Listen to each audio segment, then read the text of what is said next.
حضرت عمر رضی اللہ تعالی عنہ، جن کے پاک نام پر آج مسلمانوں کو فخر ہے اور جن کے جوش ایمانی سے آج 1300 برس بعد تک کافروں کے دل میں خوف ہے، اسلام لانے سے قبل مسلمانوں کے مقابلے اور تکلیف پہنچانے میں سب سے مشہور تھے۔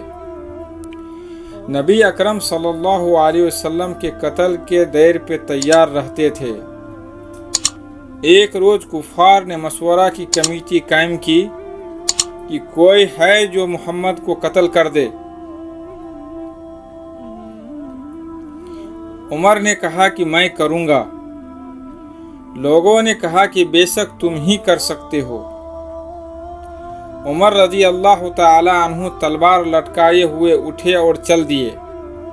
اسی فکر میں جا رہے تھے کہ صحاب قبیلہ جوہرہ کے، جن کا نام حضرت سعد بن ابی وقاص رضی اللہ تعالی عنہ ہے،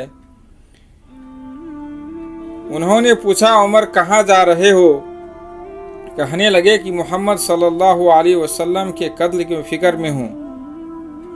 نعوذ باللہ سعد نے کہا کہ بنو ہاشم، بنو جوہرہ اور بنو عبد مناف سے کیسے مطمئن ہوگے کہ وہ تم کو بدلے میں قتل کر دیں؟ اس جواب پر بگڑ گئے اور کہنے لگے کہ معلوم ہوتا ہے کہ تم بھی مسلمان ہو گیا، لا پہلے تجھی کو نپٹ دیتا ہوں۔ یہ کہہ کر تلوار سوت لی اور حضرت سعد رضی اللہ تعالی عنہ نے بھی یہ کہہ کر کہ ہاں میں مسلمان ہو گیا ہوں، تلوار سنبھال لی۔ دونوں طرف سے تلوار چلنے کو تھی کہ حضرت سعد رضی اللہ تعالی عنہ نے کہا کہ پہلے اپنے گھر کی تو خبر لے، تیری بہن اور بہنیں دونوں مسلمان ہو چکے ہیں۔ یہ سننا تھا کہ غصے سے بھڑ گئے اور سیدھے بہن کے گھر گئے۔ وہاں حضرت خباب رضی اللہ تعالی عنہ کباڑ بند کیے ہوئے ان دونوں میاں بیبو کو قرآن شریف پڑھا رہے تھے۔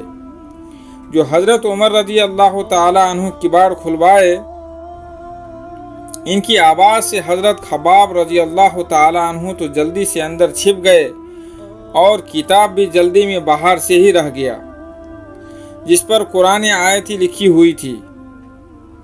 ہمشیرہ نے کباڑ کھولے۔ حضرت عمر رضی اللہ تعالی عنہ کے ہاتھ میں کوئی چیز تھی جس کو بہن کے سر پہ مارا، جس سے سر سے خون بہنے لگا، اور کہا کہ اپنی جان کے دشمن تو بھی بددین ہو گئی۔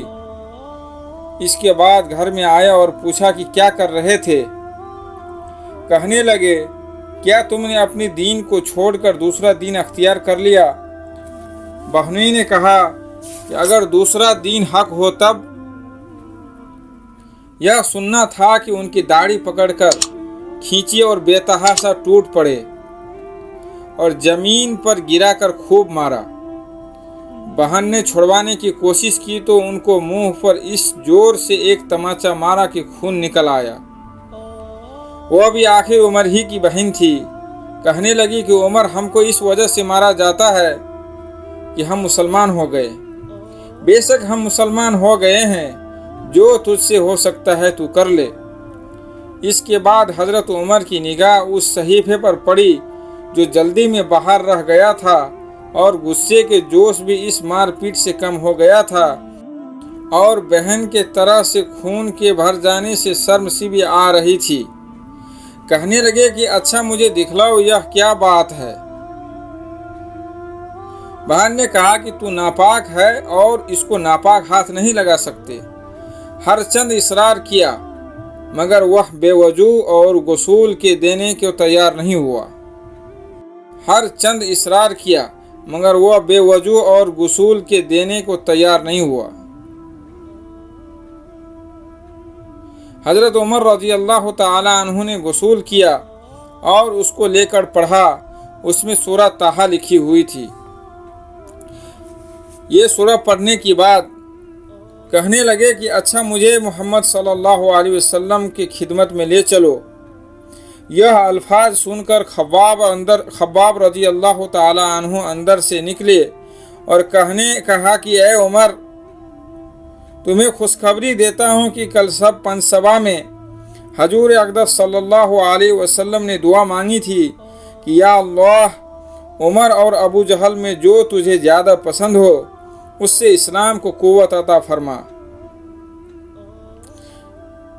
یہ دونوں قوت میں مشہور تھے۔ معلوم ہوتا ہے کہ حضور صلی اللہ علیہ وسلم کی دعا تمہارے حق میں قبول ہو گئی۔ اس کے بعد حضور صلی اللہ علیہ وسلم کی خدمت میں حاضر ہوئے اور جمعہ کی صبح کی مسلمان ہو گئے۔ ان کا مسلمان ہونا تھا کہ کفار کے حوصلے پست ہونا شروع ہو گئے، مگر پھر بھی نہایت مختصر جماعت تھی اور وہ سارا مکہ بلکہ سارا عرب، اس لیے اور بھی جوش پیدا ہوا اور جلسے کر کے مشورے کر کے حضرت کو نئے پید ختم کرنے کی کوشش ہوتی تھی، طرح طرح کی تدبیریں کی جاتی تھی۔ پھر بھی اتنا ضرور ہوا کہ مسلمان مکہ کی مسجد میں نماز پڑھنے لگے۔ حضرت عبداللہ بن مسعود رضی اللہ تعالیٰ عنہ فرماتے ہیں کہ عمر کا اسلام لانا مسلمان کی فتح تھی اور ان کی ہجرت کرنا مسلمان کی مدد تھی اور ان کی خلافت رحمت تھی۔